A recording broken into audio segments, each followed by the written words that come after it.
For more updates, subscribe to our channel, click the links and enjoy watching the videos. Welcome dear students. तो इसके पहले के जो video में है हमने अर्थ ग्रेविटेशनल एक्सेलरेशन ये टॉपिक कंप्लीट कर लिया था और इसमें किस तरह से अर्थ की ग्रेविटी आइडेंटिफाई की जाती है या किस तरह से एक्सेलरेट करती है ऑब्जेक्ट को, ये मैंने आपको बता दिया था। अब आपका थिंक अबाउट इट ये कैंसिल नहीं है, इसलिए इसको भी लेना पड़ेगा। इसके अंदर पहला क्वेश्चन है what would happen if there were no gravity. एक सिंपल सा क्वेश्चन है कि जो अर्थ की ग्रेविटी है अगर वो अचानक से डिसअपियर हो जाए, खत्म हो जाए पूरी तरह से, तो क्या होगा। सबसे पहले there is no longer any object attach with earth, मतलब कोई भी ऑब्जेक्ट जो है वो अर्थ से अटैचमेंट नहीं रखेगा। जिस तरह मैग्नेट से अगर हम आयरन नील अगर उसके करीब लेके जाते हैं तो वो अट्रैक्शन रखती है, वो किसी भी तरह के अट्रैक्शन वहां नहीं रहेगा। So there is no longer attraction between earth and any object on the surface of earth. So all the objects start floating off in the space, यानी सारे के सारे ऑब्जेक्ट जो है वो अर्थ के साथ कांटेक्ट या अटैचमेंट खो देंगे और वो डिसअपियर या फिर स्पेस में जाने के लिए निकल जाएंगे या स्पेस में वो उड़ने लगेंगे। सेकंड चीज होगी देयर इज ऑल कॉन्टिनेंट्स, जो भी जैसे कि एटमॉस्फेयर है, एयर है, ट्रीज है, ओशियंस है। So all the continents or useful contents on the earth or the materials are started floating in the space, मतलब वो अर्थ से निकल कर अब स्पेस में उड़ने की कोशिश करेंगे। एक्सपेक्ट ह्यूमन, मतलब हम लोग भी ग्रेविटी न होने के कारण स्पेस में उड़ना शुरू हो जाएंगे, यानी सारे के सारे ऑब्जेक्ट जो है वो जीरो ग्रेविटी यहाँ पर फील करेंगे और वो स्पेस में उड़ेंगे। जिस तरह आज सारे ऑब्जेक्ट्स और स्पेस में फ्लोट होते हैं, हमारे यहाँ से भी सारे चीजें जो है वो फ्लोट हो गई। तीसरा मेजर इफेक्ट पड़ेगा there is moon stop orbiting around the earth. जो मून है वो ऑर्बिटिंग जो है वो स्टॉप कर देगा। मे बी जिस तरह से मैंने कहा था कि पत्थर को हम घुमाते हैं और जिस जगह जहां पर अट्रैक्शन खत्म हो जाएगा तो वो क्या हो जाएगा, अपना टेंजेंट बनाते हुए स्पेस में निकल जाएगा। उसी तरह से मून अगर ग्रेविटी अर्थ की खत्म हो जाती है, there is no gravity on the earth, then moon stop orbiting around the earth and may be is disappear और start drift in the space, यानी वो स्पेस में कहीं और निकल जाएगा या किसी और प्लैनेट से जाके वो उसी स्पीड से जिस स्पीड से वो आज रोटेट कर रहा है वो जाके टकरा जाएगा।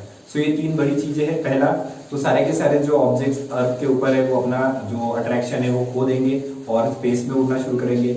अर्थ के ऊपर के सारे मटेरियल जो अर्थ के ऊपर इस वक्त अटैच है, चाहे वो आपका स्टैचू ऑफ लिबर्टी हो या एफिल टावर हो या ताजमहल हो, हिमालय पर्वत हो, या जितनी भी बड़ी बड़ी चीजें इसके ऊपर इस वक्त अटैच है, ओशियंस है, ओशियन का सारा वाटर है, ट्रीज है, बड़े बड़े जो एनिमल्स है, वो सारे के सारे start floating in the earth in the space, सभी के सभी उड़ना शुरू हो जाएंगे। तीसरा मेजर इफेक्ट है moon stop orbiting around the अर्थ और वो स्पेस में कहीं और निकल जाएगा। तो ये तीन बड़ी चीजें होगी अगर अर्थ की ग्रेविटी अचानक से खत्म या जीरो हो जाती है। अब नेक्स्ट क्वेश्चन है what would happen if the value of g was twice as larger. अगर आपका जो फॉर्मूला है F equal to G M small m by R square यानी कैपिटल आर स्क्वायर, इसमें अगर ग्रेविटेशन कांस्टेंट डबल हो जाता है तो क्या होगा।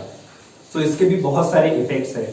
अगर जो कैपिटल जी यानी ग्रेविटेशन कांस्टेंट की वैल्यू डबल हो जाती है, सो डबल द एक्सेलरेशन, यानी जो ऑब्जेक्ट इस वक्त एक दूसरे से अटैच है और अट्रैक्शन जो उनके बीच का है वो भी डबल हो जाएगा। सारी चीजों के बीच में जो भी चीजें उस फॉर्मूले के अंदर आती है वो डबल हो जाएगी, यानी कैपिटल एम मास में फर्क पड़ेगा, सारे ऑब्जेक्ट के मासेस में फर्क पड़ेगा। जो अर्थ रोटेट कर रही है सन के अराउंड, तो ग्रेविटेशन कांस्टेंट डबल होने के कारण उसका ऑर्बिटिंग पथ में भी चेंज हो जाएगा। उसका ऑर्बिटिंग पथ चेंज होगा तो जो एटमॉस्फेयर इस वक्त है उस एटमॉस्फेयर में भी चेंजेस आएंगे। अगर ग्रेविटेशन कांस्टेंट डबल हो जाता है जो क्लाइमेट है उस क्लाइमेट के अंदर भी चेंज होना शुरू हो जाएगा। अर्थ अपनी ऑर्बिटिंग जो पथ है उस ऑर्बिटिंग पथ को मे बी सन के अराउंड चेंज कर देगी, यानी अट्रैक्शन डबल हो जाएगा तो वो थोड़ा सा उसके तरफ सूरज के या सन के तरफ वो खिंच जाएगी। अपने ऑर्बिटिंग ओरिजिनल पथ से वो थोड़ा सा अंदर चली जाएंगी, तो हमें आज जहां रहने की आदत है, जिस ऑर्बिट में रहने की आदत है, हम उस ऑर्बिट से थोड़ा सा अंदर चले जाएंगे, मे बी क्लाइमेट चेंज होगा तो उसका सीधा असर हम लोगों के ऊपर पड़ेगा। सेकंड चीज, जिस तरह से क्लाइमेट चेंजेस होंगे उस तरह से एटमॉस्फेरिक प्रेशर, टेम्परेचर इसमें भी इंक्रीज होगा। एटमॉस्फेयर का प्रेशर बहुत ज्यादा बढ़ने के कारण ह्यूमन के ऊपर भी उस प्रेशर का असर होगा, और जो ब्लड फ्लोटेशन है हमारे बॉडी के अंदर, जो ब्लड फ्लो होता है, उस ब्लड को भी फ्लो होने के लिए बहुत ज्यादा प्रेशराइजली वो हमारे बॉडी से बहेगा, और इसीलिए हमें लाइफ यानी जिंदा रहने के लिए बहुत ज्यादा सर्वाइवल करना पड़ेगा।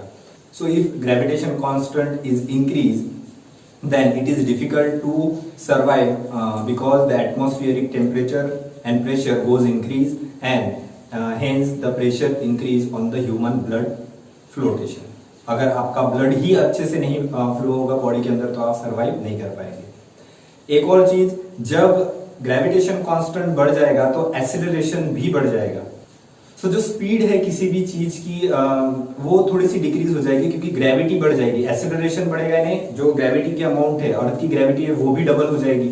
सो आज अगर आप नॉर्मली जंप लेने पर 5 फुट जाते हो, तो आप जंप लेने पर मान लीजिए कि 10 सेंटीमीटर ही जंप कर पाएंगे। एक और चीज, अगर ग्रेविटेशन कांस्टेंट बढ़ता है, so it is very difficult to pick a small stone from earth. आपको एक पत्थर उठाने के लिए भी बहुत ज्यादा ताकत, यानी हो सकता है कि आज आप जितनी ताकत लगाते हो उससे डबल ताकत लगानी पड़ेगी। यानी सीधा सीधा ग्रेविटेशन कांस्टेंट बढ़ता है, सो जो नॉर्मल एक्टिविटीज है उन नॉर्मल एक्टिविटी को करने के लिए भी आपको बहुत ज्यादा डिफिकल्ट महसूस होगा। सो ग्रेविटेशन कांस्टेंट बढ़ने पर पहली चीज एक्सेलरेशन बढ़ेगा। एक्सेलरेशन बढ़ेगा तो ग्रेविटी बढ़ेगी, जिसके कारण आपको जो नॉर्मल काम करने पड़ते हैं वो भी डिफिकल्ट हो जाएंगे। सेकंड, ऑर्बिटिंग पथ अर्थ का चेंज हो सकता है, जिससे मेजर क्लाइमेट चेंजेस होंगे। थर्ड, क्लाइमेट चेंजेस होने के कारण एटमॉस्फेयर का टेम्परेचर प्रेशर इंक्रीज होगा, जिसके कारण उस प्रेशर का असर ह्यूमन बॉडी पर पड़ेगा और वो डिफिकल्ट हो जाएगा ब्लड का हमारी बॉडी के अंदर फ्लो होना, जिससे ब्रीथिंग और लिविंग चीजें जो है वो बहुत ज्यादा सर्वाइव करेंगी जीने के लिए। चौथी चीज, ग्रेविटेशन कांस्टेंट बढ़ने के कारण वेट, जो मास है हर ऑब्जेक्ट की, वो भी मे बी डबल हो सकते हैं, जिसके कारण ऐसा फील होगा कि बहुत छोटी सी वस्तु भी अगर आप उठा रहे हो, picking a small object from the earth is very difficult, because gravitation constant के कारण जो प्रेशर लगेगा, तो आपको उसी चीज को उठाने के लिए एक स्मॉल बकेट अगर पानी से भरी हुई आप आज इजीली उठा लेते हो, तो आपको लगेगा कि आप लगभग 100-200 किलो का एक बोरा उठा रहे हो, इतना आपको उसके ऊपर फील होगा। सो ग्रेविटेशन कांस्टेंट अगर डबल होता है तो ये सारे इफेक्ट्स होंगे। बढ़ते आगे, value of G on the surface of the earth, की वैल्यू ऑफ जो स्मॉल जी है यानी ग्रेविटी की अमाउंट सरफेस के ऊपर कितनी होगी। तो इसके लिए एक मैंने डायग्राम निकाला है। ये अर्थ है, अर्थ का टोटल मास कैपिटल एम, अर्थ के सरफेस पर एक ह्यूमन जिसका मास हमने स्मॉल एम लिया है, और उन दोनों के बीच का यानी सरफेस पर जो ऑब्जेक्ट है, इस वक्त ये ह्यूमन ऑब्जेक्ट है हमारे लिए, ये ऑब्जेक्ट और अर्थ का सेंटर, इनके बीच का डिस्टेंस है capital R. We can calculate the value of small g by using the Newton's universal law of gravitation for an object of mass small m situated on the distance small r from the center of the earth. The law of gravitation gives. अब यहाँ पर पहले उन्होंने small r लिया है, but actually ये distance बहुत ज्यादा है सेंटर से सरफेस का, इसलिए यहाँ पर मैंने उसको फिगर में कैपिटल आर दिखाया, क्योंकि आगे हमको उसको कैपिटल आर में चेंज करना है। सो जैसे कि आपका फॉर्मूला है F equal to G M M by small R square. यहाँ देखिए फिलहाल यहाँ स्मॉल आर स्क्वायर लिया हुआ है क्योंकि आपने वहां कंसिडर किया है रेडियस को, बट एक्चुअली अर्थ की रेडियस एज कंपेयर टू इस छोटे ऑब्जेक्ट के यानी हमारे बहुत ज्यादा है, इसलिए नेक्स्ट स्टेप में हमने उसको कैपिटल आर ले लिया। आप स्टार्टिंग में भी कैपिटल आर इस फॉर्मूले में ले सकते हैं।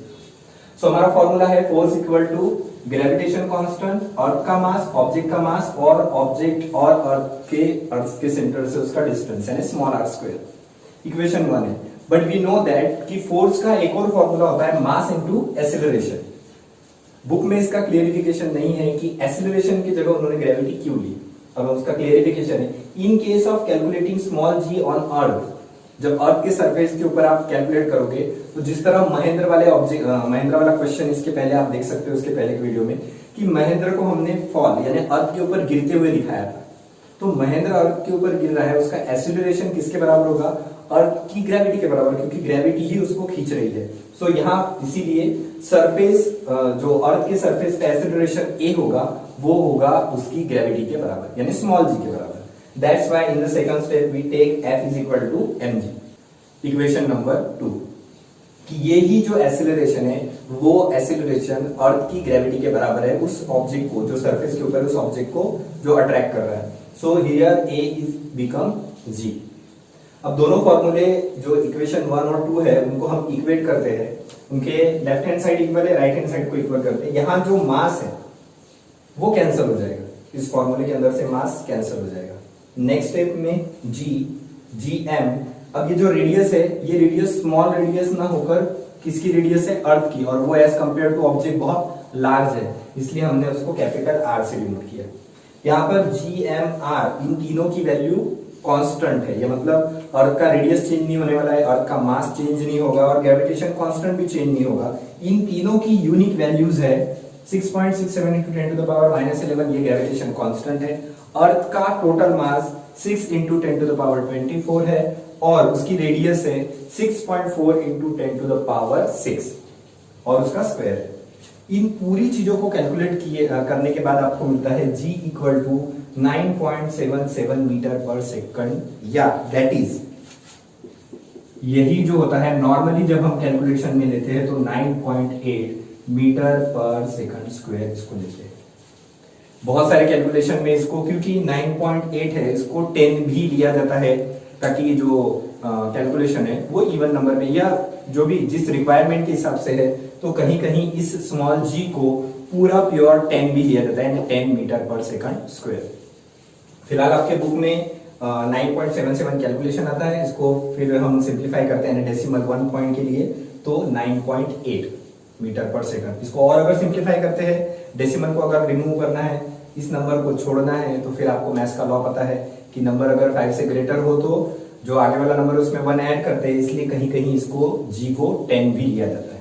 सो ये कैलकुलेशन था कि अर्थ के सरफेस के ऊपर स्मॉल g का अमाउंट कितना है। सो अर्थ के सरफेस के ऊपर स्मॉल g का अमाउंट है 9.77 मीटर पर सेकंड स्क्वायर या 9.8 मीटर पर सेकंड स्क्वायर। अगर आपको किसी भी चीज को अर्थ से बाहर फेंकना है तो इस ग्रेविटेशन यानी 9.8 मीटर पर सेकंड स्क्वायर, ये जो खींचने की पावर है, इसके डबल आपको या इससे थोड़ा ज्यादा करके आपको फेंकना पड़ेगा। और वो जो ऑब्जेक्ट है कंटिन्यू, जैसे कि यहाँ अगर एग्जांपल के लिए 10 मीटर पर सेकंड स्क्वायर है और आपको कोई सैटेलाइट अगर लॉन्च करनी है तो इससे ज्यादा होना चाहिए और कंटिन्यू वो ऑब्जेक्ट उसी स्पीड को मेंटेन करते हुए कहाँ जाना चाहिए, स्पेस की तरफ जाना चाहिए, तो ही वो अर्थ के ग्रेविटेशन फील्ड के बाहर जा सकता है। सो इससे रिलेटेड जो वीडियोस है, जब स्पेस में कोई चीज लॉन्च होती है तो आपको नेशनल चैनल यानी कि दूरदर्शन के ऊपर बहुत बार जो सैटेलाइट लॉन्च होता है, सो आप वो प्रोग्राम देखिए, आपको कुछ चीजें उसमें समझ में आएगी कि किस तरह से फेज 1 फेज 2 करके उसकी स्पीड को कांस्टेंट रखा जाता है ताकि वो कोलैप्स होकर वापस ना आ जाए। सो इतने डिटेल आपके लिए इस वक्त काफी है कि किस तरह से g जो है वो सरफेस के ऊपर यानी स्मॉल g इस अर्थ के सरफेस के ऊपर कैलकुलेट किया जाता है। सो ये फॉर्मूला है, यहां से यहां तक का पोर्शन बुक में नहीं दिया है, सो आप इसको अच्छे से समझिए कि जो एक्सेलरेशन है वही अर्थ के सरफेस के ऊपर जो भी ऑब्जेक्ट होता है उसके लिए स्मॉल g का काम करता है। बाकी कैलकुलेशन आपको आता है। सो इस फॉर्मूले को आप रखिए, क्योंकि ये कैंसिल नहीं है, मे बी ये प्रूव करने के लिए आ सकता है।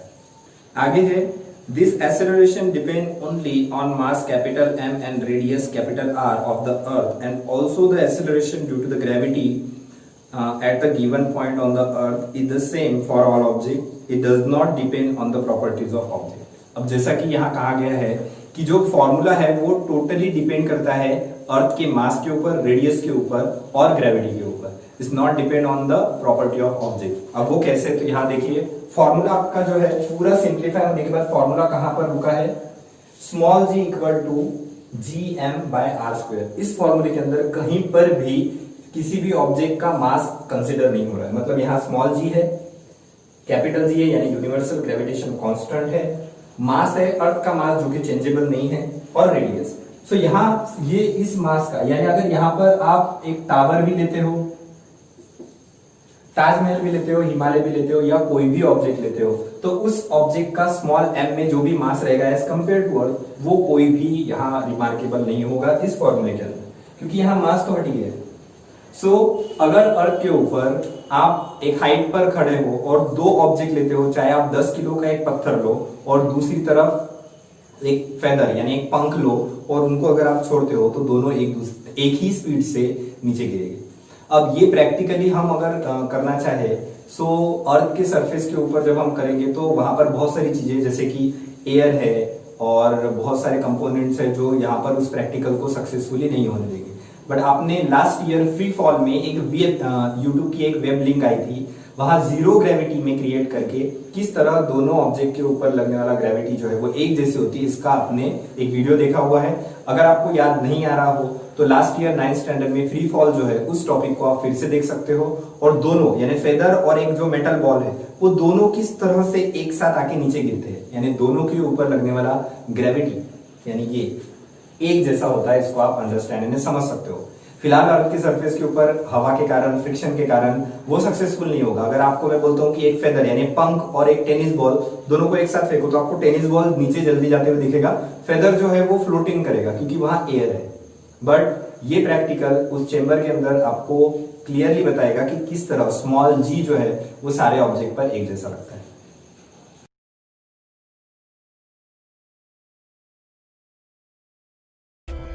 For more updates, subscribe to our channel, click the links and enjoy watching the videos.